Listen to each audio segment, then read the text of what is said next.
오늘 우리는 누가복음 6장 말씀을 읽었고요. 설교의 제목이 밤과 낮 홀로 또 함께입니다. 밤과 낮 대비되는 거죠. 밤이랑 낮 그리고 홀로 그리고 또 함께가 제목입니다.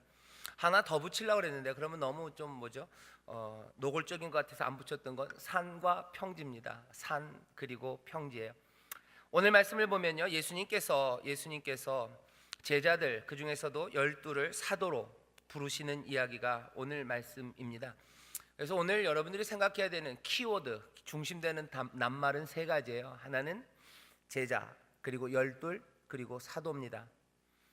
오늘 이 말씀은 굉장히 중요한 장면입니다. 왜 이 말씀이 중요하냐면요, 여기 12절에 보면 오늘 본문의 시작은 이렇게 돼 있죠. 예수님께서 기도하러 산으로 가셔요. 기도하러 산으로 가셔요. 누가복음 보면 다른 복음서보다 기도의 이야기가 꽤 많이 나옵니다. 예수님 앞에 예수님께 성령이 임하실 때, 그렇죠? 또 베드로가 신앙을 고백할 때, 또 예수님께서 변화산에 올라가실 때, 또 주기도문도 가르치시고, 또 겟세마네에서 기도하셔요. 뭔가 중요한 일들이 있을 때마다 누가는 계속해서 기도의 이야기를 붙여놓습니다. 오늘 본문이 굉장히 중요해요. 왜냐하면 기도의 이야기가 있기 때문입니다. 하지만 예수님이 기도하신 것에서 더 이 말씀이 중요한 것을 알려주는 것은, 기도하러 어디로 가셨냐면 산으로 가셨습니다. 여러분이나 저도 그렇죠. 그냥 기도할 수 있지만 특별히 더 중요한 것, 정말로 뭔가 왔다 갔다 인생이 좌우되는 그런 문제들이 있을 때나, 아니면 정말 인생의 변곡점들에 서 있을 때 우리는 기도하러 어디로 가요? 산으로 갑니다. 기도원으로 가요. 기도원으로 가고 산으로 가고 뭔가 올라가기 시작하죠. 예수님도 오늘 본문을 보시면요, 기도하러 산으로 가셨어요. 누가복음에 보면 여기 말고 예수님이 기도하러 산으로 가신 적은 딱 한 번입니다. 언제냐면 예수님께서 기도하러 산으로 올라가셔서 변화하셨을 바로 그때입니다. 베드로의 신앙 고백이 있고 나서 이제 그 고백을 들으시고 예수님이 이제 발걸음을 어디로 옮기셔요? 예루살렘으로 옮기셔요. 예수님은 이 땅에서 3년 동안 계시면서요, 예루살렘을 그렇게 사모하지 않으셨어요. 예루살렘은 예나 지금이나 굉장히 중요한 도시입니다. 지금도 온 유엔의 관심이, 세상의 관심이 예루살렘을 향해 있죠. 어떻게 하다 보니까 그렇게 됐어요. 그냥 여전히 세상은 하나님의 계획 가운데, 하나님의 인도하신 가운데 있는 거 알 수 있는 증거 중에 하나입니다. 예루살렘 뭔가 화약고 같기도 하고요. 예루살렘 모든 사람들의 관심과 마음이 여전히 있는 곳이 예루살렘입니다. 그런데 예루살렘으로 예수님이 마음을 별로 안 가셔요. 사람들 말로는 3년 반 동안 예수님이 이 땅에서 사역하시면서 대부분의 시간을 머물렀던 곳은 갈릴리 그 지역입니다. 변두리에 계셨어요. 명절 때 모든 사람들이 예루살렘으로 갈 때 아마 그때나 한 번, 1년에 한 번 정도 예루살렘에 가셨던 것 같습니다. 근데 예수님이 예루살렘으로 이제 가자 하셨던 때가 있어요. 그때는 언제냐면 이제는 죽어야 되는 그 시간, 십자가로 가셔서 하나님의 놀라운 구원의 계획을 이루셔야 되는 그 결정적인 시간, 그때 예수님이 예루살렘으로 가자고 하시죠. 예루살렘으로 떠나는 바로 그 자리쯤, 이제 베드로는 신앙 고백을 하고 예수님의 사역 전체가 틀어져서 이제 예루살렘을 향하는 바로 그 자리, 그 변화산, 모세와 엘리야와 함께, 우리는 무슨 이야기인지는 모르지만 사람이 희귀할 수 없을 것 같은 그 흰 옷을 입고 그 광채 가운데 그 두렵고 떨림으로 변화되는 그 시간, 그 시간에 예수님은 기도하러 산에 가셨던 겁니다. 기도하러 산에 가셔서 변화하셔요. 그리고선 예루살렘으로 가시죠. 오늘 이 말씀도요, 누가복음에서는 둘입니다. 예수님이 기도하러 산으로 올라간 건 둘 중에 둘밖에 없어요.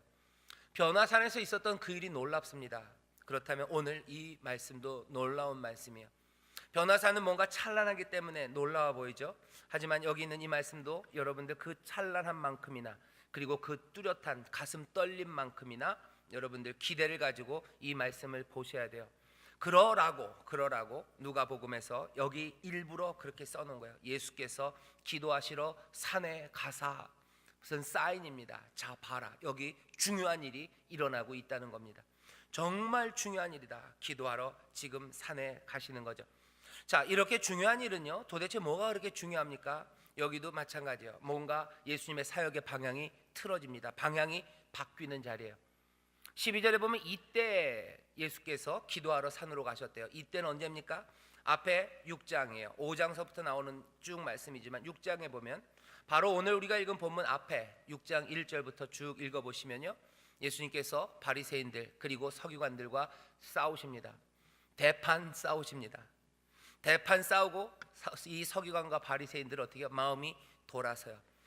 옆에 보면 이렇게 되어 있습니다. 11절에 저희는 분기가 가득하여 예수를 어떻게 처치할 것을 서로 의논하니라. 안식일 날 병자를 고쳐요. 그것 때문에 이스라엘에 있었던 모든 지도자들의 마음이 예수에게서 돌아갑니다. 그러면 예수님도 마음을 돌리셔요. 어쩌면 그 전까지는 바리새인과 이 서기관들 옛날 시스템에서 뭔가를 하실 수 있을 거라고 생각했는지 몰라요. 하지만 예수님도 이제는 아니다요. 이때에라고 얘기하십니다. 옛 시스템과는 결별합니다. 할 수 없어요. 이제는 새 것이 시작돼야 돼요. 새 일이 시작되는 자리입니다. 이 중요한 시간, 하나님께서는 도대체, 그리고 우리 사랑하는 주님 예수님은 도대체 새 일을 어떻게 시작하는지 그 관점에서 오늘 말씀을 보셔야 돼요. 우리도 새 일이 시작되기를 바랍니다. 그리고 새 일이 시작될 것 같은 분위기가 지금이에요. 새 봄이 시작되고요. 새 생명들, 새 싹들, 새 순들, 새 생명들이 일어나기 시작하는 때일 뿐만 아니라 남과 북의 관계에서도 뭔가 새로운 일이, 그리고 이 나라 이 민족에게도 뭔가 새로운 일들이 생길 것만 같고, 그리고 생겨야만 할 것 같습니다. 더 이상 출산율이 1.0대 이거는 안 돼요. 더 이상 뭐가 남과 북의 그 긴장 때문에 삶이 꼬이는 그런 사건은 더 이상 안 됩니다. 젊은이들이 더 이상 절망 가운데 그렇게 일자리를 찾기 위해서 그냥 희망 없는 것에 매달리고 거기에서 목매달고 그것 때문에 힘들어하는 거, 그건 더 이상 안 돼요. 뭔가 새 일이 시작되어야만 할 것 같고, 그리고 시작되는 그 자리에 서 있어요. 그렇기 때문에 오늘 본문 말씀은 더 중요합니다. 도대체 하나님은, 그리고 도대체 예수님은 새로운 일을 시작하시려고 할 때, 새 역사를 이루려고 하실 그 시간에 도대체 어떻게 그 일을 시작하시는가 합니다. 오늘 그래서 이 말씀들을 보고 싶어요. 자, 어떻게 그 놀라운 일을, 새 일을 시작하십니까? 오늘 중요하게 기억해야 되는 단어는 세 가지라고 했습니다. 사도, 그리고 12 제자예요. 오늘 본문을 보면 제일 중요한 말씀들은 예수님이 사람들을 부르신 거죠. 사도라고 칭하십니다. 12입니다. 이거 예꿈이나 교회 학교에서 애들 무슨 성경 퀴즈로도 많이 나오고요. 그리고 또 이거 뭐 노래도 불러요. 그죠? 뭐 베드로와 뭐 요한, 안드레 뭐 막 그러면서 12명이 누군지 그 이야기가 여기 오늘 본문에 있는 거예요. 사도들을 택하십니다. 오늘 우리가 말해야 되는 건 사도라는 말이에요. 예수님께서 새 일을 행하기 시작하시려고 하시는데 새 일은 어떻게 시작됩니까? 사도들을 부르시면서 시작되는 거예요. 사도라고 칭하기 시작합니다. 사도라고 칭하는 사람들이 있어요. 사도라는 말은 도대체 무슨 뜻이냐면요, 사도, 보냄을 받은 사람들이에요. 대리자입니다. 사도는 대리자예요. 보냈어요. 대신 뭔가를 하게 하려고 부른 사람들, 그 사람들이 사도들입니다. 부르셔요. 하나님은 늘 부르십니다. 예전에도 그러셨어요. 구약에서도 부르시죠. 아브라함을 부르십니다. 그리고 모든 선지자들을 부르셔요. 다윗을 부르셔요. 사무엘을 부르셔요. 하나님께서 부르시는 사람들이 있습니다. 오늘 여기 근데 본문을 보면 누굴 불렀는지 보셔요.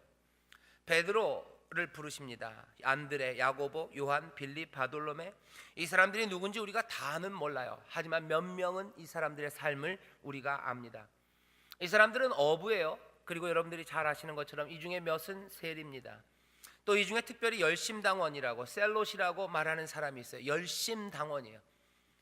이 예루살렘과 유대 땅을 해방시키기 위해서 로마의 압제에서 자유를 얻게 하려고 어쩌면 독립운동하는 사람이에요. 독립운동하려는 투사입니다. 그리고 어쩌면 광복군 같은 그런 열심히 있는 청년이에요. 그렇게 열심히 있는 청년이 있는가 하면 그냥 갈릴리 바다에서 난 조용히 이 식민지의 땅에서 그냥 나는 그래도 어부로 살겠다고 그나마 그곳에서 껄껄 웃으며 형제들과 함께 고기를 잡던 어부도 있었고, 또 그 로마의 그 시스템에 어쩌면 부역하면서 세리로서 부끄러워도 내 삶을, 내 가족을 책임지기 위해서 어쩌면 세리의 일을 감당하는 사람도 있었습니다. 이 중에는 헬라 이름을 가진 사람도 있어요. 이미 넘어가 버린 거죠. 헬라 문화에 넘어가 버렸어요. 창시계명 아마 그거 이미 해버린 집안의 자식도 있습니다. 나다나엘도 있어요. 무화과 나무 아래서 고민하는 청년입니다. 이스라엘의 회복, 이스라엘에 향한 하나님의 의, 그것들을 고민하던 청년이 있어요. 뭐 얼마 전에 영화 동주라고 있었습니다. 윤동주 그리고 윤동주의 친구였던 송몽규 두 분의 이야기예요. 두 분의 우정, 뭐 라이벌, 그들의 생각들, 식민시대 청년들의 고민들. 이준익 감독인가요? 이준익 감독이 만들었던 동주라는 영화 있었는데, 여기 예수님께서 부르신 사도들에게는 동주도 있고 몽규도 있습니다. 윤동주 같은 사람도 있고 송몽규 같은 사람도 있어요. 적극적인 사람도 있고 소극적인 사람도 있고, 행동파, 또 고민파, 온유한 사람, 또 괄괄한 사람, 재능이 있는 사람도 있었고요. 그리고 재능이 나중에 발견되는 사람도 있고, 끝내 재능이 없었던 사람도 있습니다. 오늘 본문을 보면 하나님께서 그리고 예수님께서 사람을 부르셔요. 사도로 칭하시는 사람들이 있습니다. 이 일은 왜 그런 거예요? 심심해서? 예수님이 자기 패거리 만드시려고 따라다니는 애들, 적어도 혼자 다니면 심심하니까 12쯤은 뒤에 병풍처럼 세우려고? 아니에요. 오늘 본문은 굉장히 중요한 본문이라고 말씀드렸어요. 새 일이 시작돼요. 하나님의 역사가 시작되는 그곳에서 하나님도 그러시고 예수님도 그러시고 부르십니다. 부르시는데 누굴 불렀나 잘 보세요. 그냥 막 섞여 있는 사람들입니다. 재능이 있기도 하고 모자라기도 해요. 하지만 또 끝내 재능이 없는 사람도 있어요. 하지만 모두가 다 부름받았고 하나님은 이 모두를 다 사용하시고 이들은 다 쓰임받는 자들이 됩니다. 하나님의 은사와 부르심에는 후회하심이 없대요. 로마서 11장에 보면 바울이 그러죠. 하나님의 은사와 부르심에는 후회함이 없습니다. 별것 아닌 것 같은 사람들이고 막 섞여 있는 사람들이고 일관성도 없고 재능도 잘 보이지 않지만 예수님이 부르셔요. 새 역사를 위해서, 새 일을 위해서 부르셔요. 하나님의 은사와 부르심에 후회하심이 없어요. 왜 그렇습니까? 이 모든 일들을 이루어 가시는 이는 하나님이시기 때문에 그렇습니다. 이사야서 9장 7절에 보면 그렇게 되어 있어요. 만군의 여호와의 열심히 일을 이루신대요. 공의와 평화, 그리스도의 일, 구원과 회복의 일, 이 모든 복된 새 일들, 새 역사는 하나님의 열심히 이루십니다. 그럼에도 불구하고 하나님은 부르셔요. 이들을 하나님의 영으로 충만하게 채우시고 다윗처럼 기름 부으시고 사도행전 1장 8절에 나온 것처럼 함께 모여 기도하는 가운데 성령의 기름 부으심으로 충만하게 채우셔서 하나님은 새 일을 이루십니다. 이 계절 이 땅에 뭔가 새 일이 이루어져야 되고 이 땅에서 새 일이 이루어져야만 된다고 우리는 생각합니다. 그러면 하나님은 또 똑같이 일하실 거예요. 주님은 똑같이 일하실 겁니다. 사도를 부르실 거예요. 부르셔서 사명을 맡기실 겁니다. 이런 사람 저런 사람이요, 똑같지 않아요. 그리고 몽땅 같은 색깔도 아닙니다. 부족하기도 하고 어떤 사람들은 재능이 있을 수도 있고 재능이 나중에 발견될 수도 있어요. 하지만 이 모든 것들 가운데 하나님의 부르심에는 후회하심이 없습니다. 주님의 부르심에 후회하심이 없어요. 하나님의 열심히 그 일을 이루실 겁니다. 성령의 기름 부으심으로 충만하게 하셔서 이 사도라 칭하신 이들, 이 부르신 이들을 통하여 하나님이 또 우리 주님이 새 일을 이루시는 줄 믿습니다. 어디선가 우리도 부르시는 것 같아요. 우리도 부르시는 것 같아요. 나도 부르시는 것 같아요. 새 일을 위해서 나도 부르십니까? 예, 나도 재능이 없을 수도 있고 뭔가 조금 있을 수도 있어요. 하지만 이것들을 이루시는 것은 하나님의 열심입니다. 은사와 부르심에는 후회하심이 없어요. 성령으로 충만하게 하셔서 하나님은 사람을 부르시고 예수님 사람을 부르셔서 이 놀라운 일들을 행하시는 줄 믿습니다. 사도예요. 근데 재미있는 건 뭐냐면요, 오늘 본문이 우리에게 알려주는 비밀 같은 겁니다. 사도를 부르시는데, 사도라 칭하시는데 몇 명을? 12입니다. 왜 하필이면 12일까? 사실은 12이면 할 수 있는 것도 많아요. 두 팀으로 나눠서 농구를 할 수 있죠. 그리고 뭐 축구팀도 하나 만들 수 있어요. 12쯤 돼야 폼이 나는 겁니까? 왜 12입니까? 어떤 사람들은 뭐 교육하기 위해서 제일 좋은 숫자가 12이라고 그렇게 얘기하기도 해요. 하지만 사도를 부르시는데 몇 명을 부르셨어요? 12를 택하셨어요. 12를 택하셔서 사도라 칭하셨답니다. 12를 택하신 이유는 그냥 어쩌다 보니 12이 아니에요. 12를 택하실 땐 분명히 의미가 있습니다. 사람들은 이 12이라는 게 이스라엘의 12지파와 분명히 연결되어 있다고 생각해요. 적어도 누가복음을 보면요, 누가는 이 12에 대해서 관심이 많습니다. 사도행전 보면 누가가 사도행전을 썼죠. 사도 중에 하나, 여기 가룟 유다가 죽어요. 가룟 유다가 예수님을 배반하고 목매달아 죽습니다. 그러니 11가 돼요. 사도행전 1장에 되면 그 11로 그냥 둘 수는 없어요. 그래서 마띠아라는 사람을 제비 뽑아서 채웁니다. 누가는 12에 관심이 많아요. 누가복음 22장 29절에서 30절에 보면 또 그런 이야기가 있어요. 예수님께서 제자들, 그 12 제자들에게 너희들이 이제 그 마지막 날에 이스라엘의 12지파를 판단하게 될 거라고 말씀하셔요. 12지파, 12, 여기엔 분명히 연관이 있습니다. 얼마나 연관이 있고 또 얼마나 같고 얼마나 다른지에 대해서 신학적으로 이론이 많아요. 하지만 최소한 모든 사람들이 공감하고 그렇다고 인정하는 건 이겁니다. 하나님이 이스라엘을 선택하셨을 때, 하나님이 이스라엘을 택하셨을 때 하시려던 일들, 바로 그것을 예수님께서 제자들을 부르시는 그 일을 통해서 이제 계속 하시려는 거예요. 12이라는 것으로 분명히 하시는 겁니다. 택하실 때 그냥이 아니에요. 12이에요. 이스라엘의 12지파를 분명히 기억나게 합니다. 이스라엘을 택하신 것처럼 이제 이 사도들, 이 사람들을 부르시고 택하신 거예요. 이스라엘을 부르시면서, 그리고 이스라엘을 택하시면서 하나님은 도대체 뭘 하려고 하셨습니까? 창세기 12장 1절에서 3절 거기에 보면 나와요. 이스라엘, 아브라함의 자손들입니다. 하나님이 아브라함을 부르시고 아브라함의 자손들을 택하셨어요. 아무것도 없는 데서 그냥 은혜로 하나님의 뜻 가운데 택하셨습니다. 왜 부르셨어요?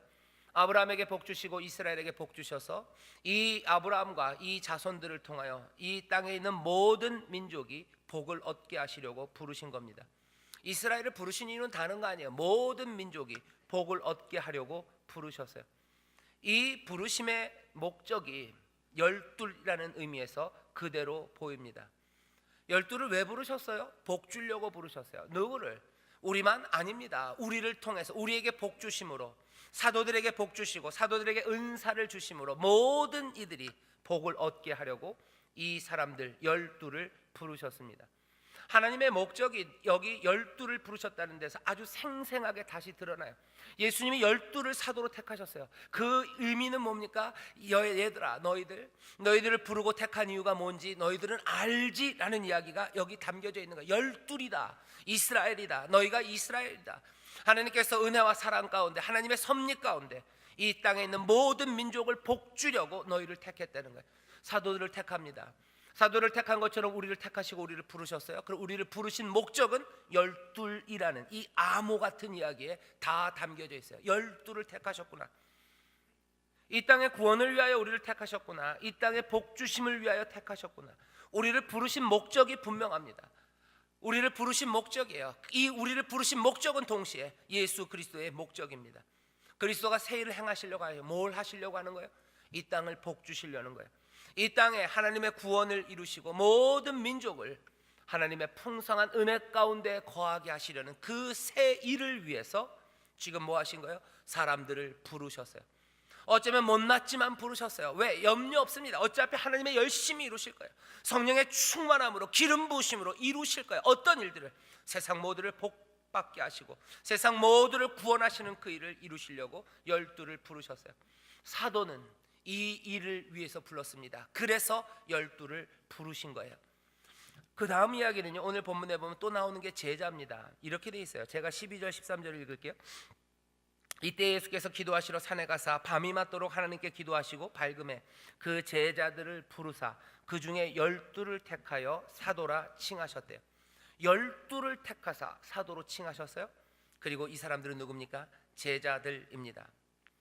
오늘 세 번째 중요한 말은 제자라는 거예요. 사도, 부름받은 사람들 12, 그들의 목적입니다. 그리고 이 사람들은 제자들입니다. 제자는 사도와 좀 다릅니다. 사도는 보내심 받은 사람이요, 대리자, 일해야 되는 사람이죠. 제자는 누굽니까? 제자는 따르는 사람들이에요. 배우며 따르는 사람들, 그 사람들이 제자입니다. 예수님의 제자예요. 따른다는 건 다른 거 아닙니다. 모방하는 거예요. 본뜨는 겁니다. 흉내 내는 겁니다. 예수님이 하신 일을 따라하는 거예요. 예수님이 하신 일을 따라해요. 배워요. 그거 흉내냅니다. 예수님이 하셨던 일, 가르치는 일 하셨어요. 고치는 일 하시고, 그리고 귀신을 쫓아내십니다. 예수님이 하시는 일 고난당하시고, 그리고 사람들 또 먹이셔요. 가난한 사람들과 친구가 되십니다. 여기 이 제자들도 그 일들을 해요. 사도행전 보면 이 제자들이 사도가 된 제자들이 한 일이 나와요. 부르심 받아서 세상을 복되게 하려는데, 세상에 복되게 하려고 무슨 대단한 개발을 해서 돈을 많이 버는 것도 아니에요. 이 사람들이 하는 일은 뭡니까? 예수를 따름으로, 예수가 하시는 일을 모방함으로, 그거 흉내내므로 자기들의 보내신 그 목적들을 이루고 있는 거예요. 우리를 부르셨어요. 우리를 부르셔서 이제 우리가 가야 갈 길을 보이십니다. 우리의 목적이 보이셔요. 사람들을 구원하는 일이에요. 사람들을 복되게 하는 일이에요. 그냥 됩니까? 아닙니다. 사도는 12입니다. 그 12은 예수님의 제자예요. 예수님 따라가는 거예요. 세상을 복되게 하려는 사람들이 많습니다. 세상을 행복하게 만들려는 사람들이 많아요. 그런데 그 사람들이 몽땅 다 예수의 제자는 아닙니다. 예수님이 한 일을 따라가지 않아요. 예수님이 한 일을 흉내내지 않아요. 그냥 자기들의 길로, 자기들의 생각으로 뭔가 세상에 복된 일을 만들려고 애쓰는 사람들이 있어요. 하지만 오늘 이 본문에서 예수님께서 새 일을 행하실 때는 그것 가지고는 안 돼요. 새 역사는 어떻게 이루어집니까? 여기 보내심을 받은 사도들, 그 사도들은 12를 택해서 그들의 목적, 부르심의 뜻, 그 길을 분명히 보이시고 그 일이 어떻게 이루어져야 가는지 그 방식들을 이제 분명히 설명하고 계시는 거예요. 이들은 누굽니까? 제자들, 예수를 따르는 사람들입니다. 예수를 닮아가는 사람들이에요. 예수님 모방하는 사람들이에요. 어떻게 사도들이 그 목적을 이룹니까? 다른 거 아니에요. 예수의 제자가 되어 이루는 거예요. 가난한 사람들, 쫓겨난 사람들, 그 사람들 예수님 축복하셔요. 우리는 뭐 하는 거예요? 그거 쫓아가는 거예요. 제자는 그거 쫓아가는. 누굴 축복합니까? 가난한 자 복이 있다고. 쫓겨난 자들, 억울한 사람들, 우는 사람들, 그 사람들 축복하는 겁니다. 밀려난 사람들이 있어요. 삶의 중심에서 밀려납니다. 사회에서 밀려나서 변두리에 있는 사람들, 약한 사람들, 그 사람들 보호하시는 거예요. 예수님 예루살렘에 가지 않으십니다. 예루살렘에 갈 일 없으십니다. 예루살렘은 온갖 꿈들이 난무하는 곳이에요. 사람들의 계획이 난무합니다. 하지만 갈릴리, 그곳은 쫓겨나고 밀려난 사람들, 가난하고 배고픈 사람들, 그리고 작고 지친 사람들, 인생이 별것 아니라고 허무 가운데 빠진 사람들, 예수님은 거기 머무르셔요. 훌륭하고 잘난 사람이 되고 뭔가 큰 일을 하려면 예루살렘으로 가야만 할 것 같아요. 모든 잘나고 똑똑한 사람들은 몽땅 다 예루살렘으로 갑니다. 하지만 예루살렘, 그곳으로 예수님은 가지 않으셔요. 죽으러 가시는 그날, 그때만 가십니다. 예수님 거기 머무르셔요. 그들과 함께 먹으시고, 그들을 축복하시고, 그들을 보호하시고, 그들과 함께 아파하시고, 그들을 일으켜 세우시고 치료하시고, 그들에게서 귀신을 쫓아내십니다. 제자들, 그리고 이 사도들, 그래서 이 열둘은 예수님이 하셨던 그 일들을 해야만 합니다. 오늘 본문에서 이 제자들이 따라가야 되는 그 예수님의 방식이 오늘 보여요. 오늘 설교의 제목입니다. 오늘 예수님의 제자로 예수님을 따르며 사도답게 부르심에 따라서 귀한 일, 그 목적, 12의 목적, 세상을 복되게 하실 여러분들, 예수님을 따르는 그 길을 오늘 본문에서 찾을 수 있어요. 뭡니까? 오늘 설교의 제목이요. 밤에 홀로, 또 낮에 함께, 산에서 평지에서입니다. 오늘 본문 보면 예수님 여러분들이 그렇게 따라하셔요. 예수님 어떻게 하십니까? 이 큰 일을 앞두고 밤에 홀로 산에 올라가셔요. 밤에 홀로 산으로 가십니다. 밤의 시간들이에요. 우리에게는 밤의 시간이 필요합니다. 밤은 돌아보는 시간이에요. 밤은 진실이 드러나는 시간입니다. 밤이 어두워서 모든 빛을 가리는 것 같지만 아니요. 가만히 생각해 보면요, 깊은 밤이 오히려 참된 빛을 드러냅니다. 밤이 캄캄해지면, 짙은 어둠이 들여지면요, 그때서야 별들이 반짝이기 시작해요. 멀리 있던 빛들입니다. 많은 빛이에요. 밝은 빛이에요. 여러분들 천문학 좀 좋아하시나요? 태양보다도 훨씬 더 밝은 빛이 세상 우주에 가득 차 있습니다. 많은 빛이에요. 참 빛들이 거기 있어요. 하지만 낮에는 보이지 않아요. 밤에 보입니다. 밤 어두운 시간들, 홀로 있는 그 시간에 어쩌면 진실이, 그리고 빛이 드러나기 시작하죠. 그 시간은 하나님 앞에 홀로 서는 시간입니다. 사람들은 고독을 굉장히 무서워합니다. 하지만 그 고독이 우리를 하나님 앞에 나아가게 하는 그 귀한 은혜, 그 복을 우리에게 줍니다. 사람들은 고독을 무서워해요. 그래서 고독한 시간들은 기필코 죽이고야 말아야 돼요. 그래서 합니까? 킬링 타임이라는 말이 있어요.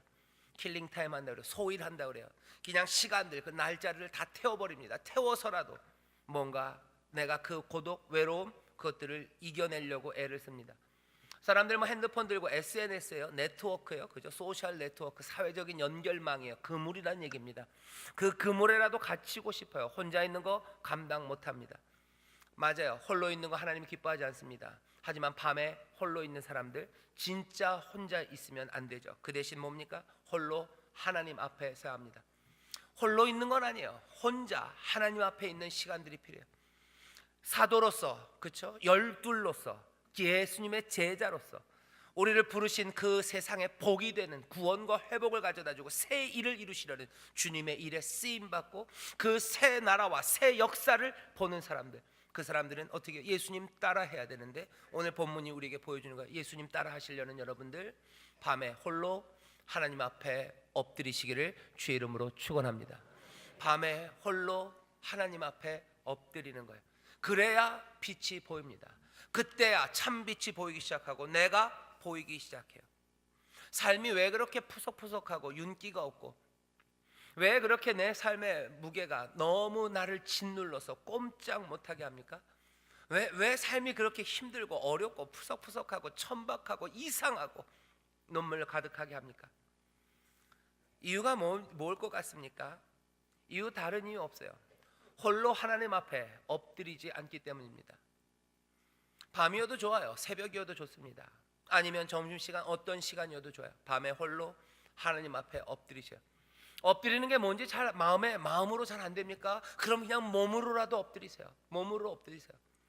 하나님 앞에 꼭 하나님 앞에 엎드려야 되는 거 아니지 않습니까? 예, 맞아요. 하지만 마음이, 내 영혼이 하나님 앞에 엎드리는 걸 잘 모르는 사람은 몸이라도 엎드리기 시작해야 돼요. 밤에 엎드리셔요. 그리고 새벽에 엎드리셔요. 아이고 뭐 꼭 그래야 됩니까? 예, 꼭 그래 주셔요.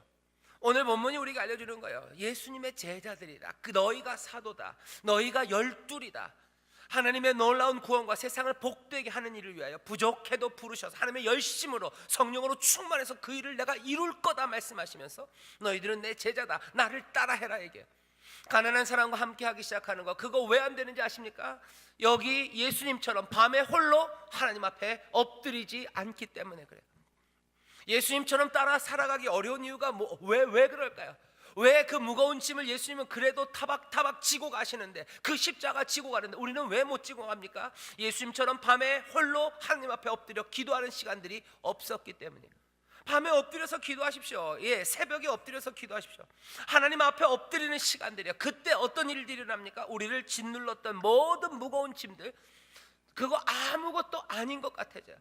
인생의 무게가 아무것도 아닌 것 같아지는 시간은 언제예요? 예, 하나님 앞에 밤에 홀로 내가 엎드려 기도하는 바로 그 시간이에요. 그때 알아요. 이 하나님의 놀라운 빛과 그 임재하심이 우리와 함께 하셔요.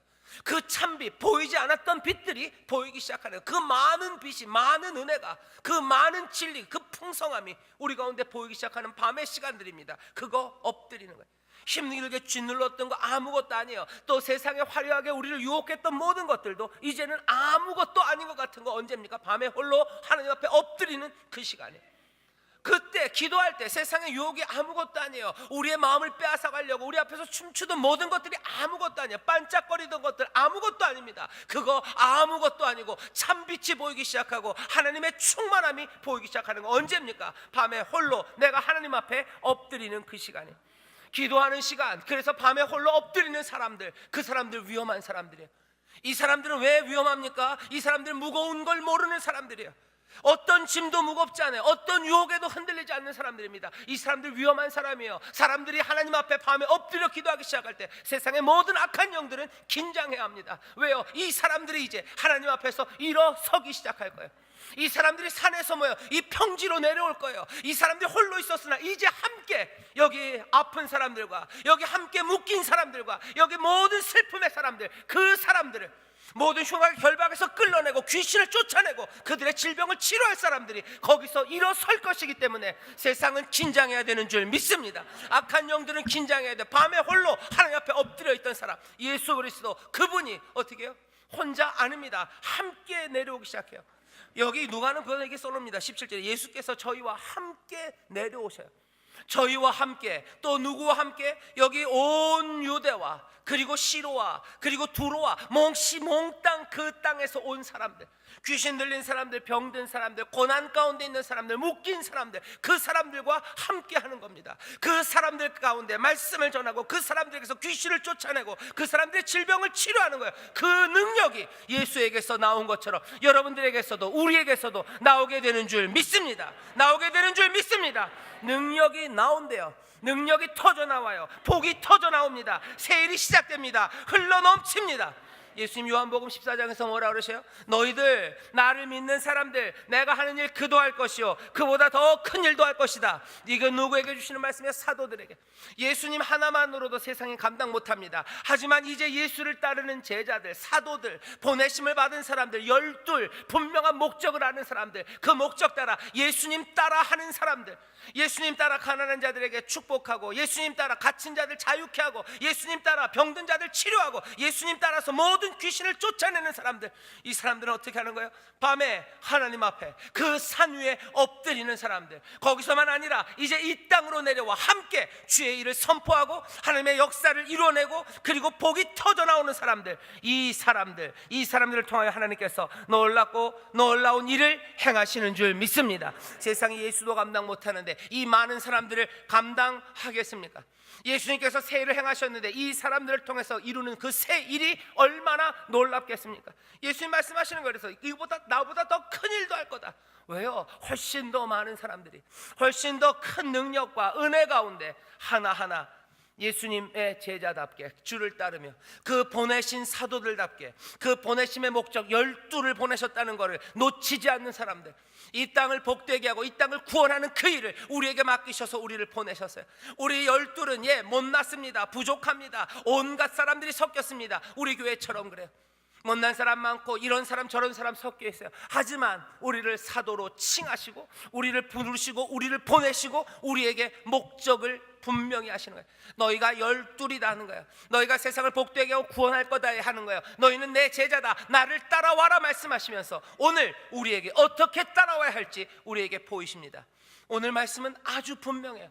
우리의 부르심, 우리의 연약함이지만 그러나 우리를 부르심, 이 부르심의 목적은 세상을 복되게 하시고 세상을 구원하게 하시려는 그 선하시고 아름다우신 그 뜻들, 그것들은 예수를 따라가는, 주님 따라가는, 주님처럼 가난하고 힘들고 어려운 사람들, 그 사람들 따라 그 평지로 낮은 땅으로 내려오는 사람들.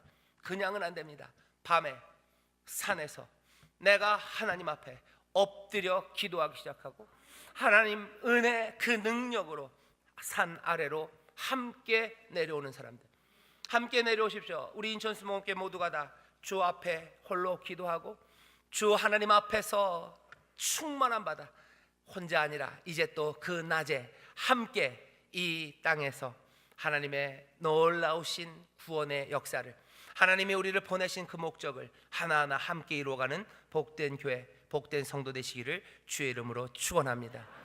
전하세요. 그리고 구원하시고 복을 터뜨려 주십시오. 복을 터뜨려 주셔요. 하나님의 능력이 우리 가운데서 넘쳐나게 될 줄 믿습니다. 사람들이 와서 예수님을 막 만지고 싶대요. 19절에 보면 있어요. 온 무리가 예수를 만지려고 힘쓰니 이는 능력이 예수에게서 나와 모든 사람을 낫게 한대요. 온 무리가요. 만집니다. 요즘 만지는 게 굉장히 위험해요. 그죠? 이 사람들 만져요. 왜? 거기서 능력이 터져 나오기 때문에 그래요. 만지려고 해요. 사람들이 우리에게 올 겁니다. 예수님에게 온 것처럼. 왜? 만져서 우리에게서 터져 나오는 능력이에요. 우리에게서 터져 나오는 복입니다. 우리에게서 터져 나오는 놀라운 소망과 그리고 하나님의 구원이에요. 누가? 예수의 제자처럼 예수님 제자답게 부르심 분명히 알고 12를 부르셨다는 거 알고 부르신 목적을 분명히 알고 하나님 앞에 엎드리고 또 그 산에서 평지로 함께 내려오는 사람들, 거기에 하나님의 능력이 놀라우신 구원이 터져 나오는 줄 믿습니다. 이 일을 주께서 이루실 줄 믿습니다. 하나님의 은사와 부르심에는 뭐가 없어요? 후회하심이 없습니다. 여호와의 열심히 이 일을 이루시는 줄 믿습니다. 기름 부으심이 우리와 함께 하시고 주를 따르게 하실 줄 믿습니다. 기도하겠습니다. 하나님 아버지 감사합니다. 주를 따르며 새 일을 행할 일들입니다. 아버지는 부르심 받아 하나하나 정말로 많은 사람들에게 하나님의 구원과 하나님의 복을 나누어주고 꾸어주고 베풀고 살리고 온 사람들, 모든 사람들을 복되게 할 하나님의 자녀들이 여기 있사오니 성령님 기름 부어 주시옵소서. 성령님 우리를 인도하여 주시옵소서. 우리를 밤에 그 산으로 올라가게 하시고 우리로 하나님 앞에 엎드리게 하시고 주의 이름을 부르게 하시는 성령님, 우리와 또한 산을 함께 내려오시고 우리 가운데 능력을 더하시고 우리 가운데 기쁨과 평안을 더하셔서 아버지 하나님 정말로 이 귀하고 복된 일을 정말로 예수 그리스도 우리 사랑하는 주님의 이 구원의 역사를, 이 땅을 복되게 하시려는 그 선하신 뜻을 하나하나 함께 이루어가는 우리 모든 성도들이 되게 하여 주옵소서. 감사드리며 예수님 이름으로 기도하옵나이다. 아멘.